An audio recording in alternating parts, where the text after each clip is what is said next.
Afternoon, everyone. This is Sonia again reporting from Kenya for the INC3, and joining me now is Friedor Jeske from Thant Myanmar. Hi Friedor, how are you? Hi Sonia, I'm fine. It is a quite tiring process, but I'm doing okay. Okay, so how would you characterize the current state of plastic pollution in Myanmar? I would kind of say plastic is everywhere. So you dig into the soil, you will find plastic. You look into the air, it's burning everywhere. You look into the water, you find plastic. So currently, we would be very much affected by plastic pollution.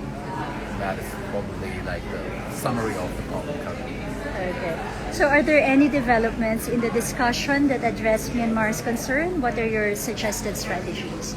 I would say over the last 10 years, there is at least some progress in how people perceive the topic. I would say when you go 10 years back, then people say, oh, the rain is coming, and the problem is not ours anymore. So now, because it affects everywhere, so it's not only because in the beginning say it's flooding, right? Because it blocks the drain, and then when the rain is coming, then it's flood. But now they will find it in the soil, and they through all the agriculture process, you will find it. You see it in fishing communities, they pull out not only fish, they pull out plastic. So now the discussion becomes more local, and you kind of see what we actually can do about it. So the awareness is growing gradually over the years, and I think now people are much more willing, okay, we need to do something about the topic. So it's actually, from that perspective, it's getting better. Someone from Indonesia sent a message saying, I'm also from the Water Police Organization, which tries to get people to reduce plastic and clear up rivers in several areas. So it seems like we have allies in Indonesia. Right, yeah. I think the problem also is quite common in the region. Yeah. Okay. As the INC3 unfolds, how do you hope a global plastics treaty will tackle plastic pollution not only in Myanmar but at least the whole of Asia Pacific? Well, I mean, the problem is the logic of enforcement, right? So we would not have plastic pollution if there would be like enforcement logic from the downstream part, right? So it would then it would be like in Europe. So you have waste management, they clean up everything, they burn everything in incinerators, and you would not see the issue, right? So the problem is in let's say in Southeast Asia, and specifically in low-income countries, there is no downstream measures. So you have rural communities, and they have no way what they're going to do with this material, which is pretty new to them as well. So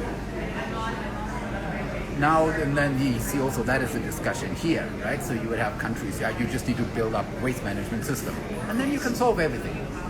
That might be somehow to a certain degree right. I don't know how they will build up waste management system in mountain communities somewhere in rural areas. But okay, that is their opinion, they can kind of say that, right? But effectively, currently, I would suggest from this global discussion we have now, when we will not have very good upstream measures, meaning making plastic material rare to the extent that from then product design down to recycling, down to waste management, basically puts like a lot of value on the material, all waste management efforts will fail. There will be no chance without any upstream measures that we will have any success on the downstream and that we will reduce pollution at any point. So that's why when we are here, we need to push for anything which is upstream, because otherwise the discussion is failing. Then we can talk with a municipality at home, right? We don't need this discussion. So unless we have good upstream measures, I see actually no worth for countries like ours that we actually move forward. So are you feeling more positive this INC3? I don't feel too positive. Currently, there are some efforts where the discussions seem to do okay. That is on the chemicals, and when there is no chemicals, the plastic production will also become more complicated, right? So that might be something which really works. Then I had a good feeling also on the items of concern. That means mainly for single-use plastic. And there seems to be like a willingness from many countries to move forward. So I think although that could go to a certain degree, to some direction. On the circularity, the redesign and the reuse, I think this is still like, these are just kind of topics that are thrown around and no one knows how to actually solve that.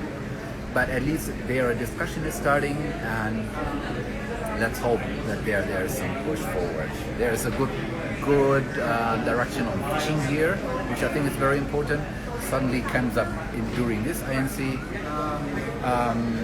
Then all the discussion on downstream, I think is useless. And that is a discussion of municipalities. No, we don't need to have 150 countries come together and talk how to do waste management in a municipality or on the village. There is no need for that. So I think this is a little bit kind of, let's say, wasting time.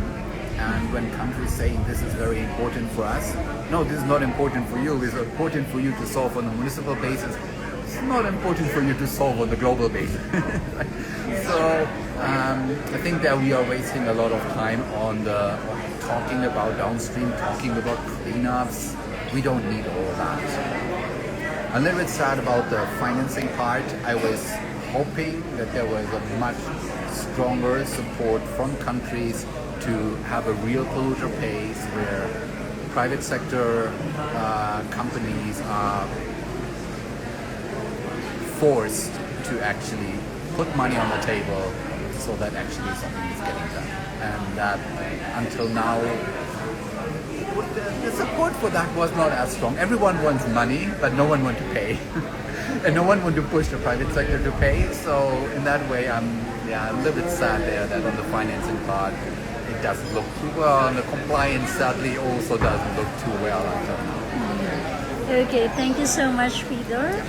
So once again, this is Sonia for Zero Waste Asia Newsbreak. So keep tuning in for more updates from our members. Thank you. See you.